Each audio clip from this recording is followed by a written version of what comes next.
Wetlands are something that we can do that will be here for our kids, our grandkids, our great-grandkids, and on and on. You know, one of the great things that we have in Ohio, and something we're very, very proud of, is our water.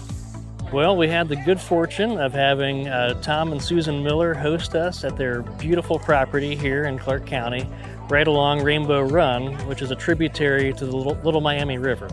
And all of this project here, this wetland restoration that we're celebrating the launch of today, is all about improving water quality and delivering wildlife benefit at the same time, kind of a win-win wetland restoration project.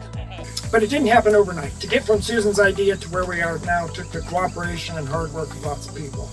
So Governor DeWine had the insight to put H2Ohio program in place to address clean water issues in Ohio. This is a unique gathering of talented people with deep knowledge about these issues. We're approaching 200 wetland restoration projects across the state of Ohio, and a lot of projects like this one are actually on private lands. Most of Ohio is private land, and we need the help of people like Tom and Susan Miller to host these wetland restoration projects and help us with our mission.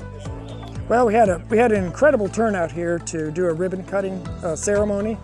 We had over 150 people show up, which is incredible because Susan and I, my wife, were trying to spread the word about the importance of wetlands, and we're trying to expand our initial effort of 9 acres. And so we're now at 25 acres of protected waterway, and we just love it.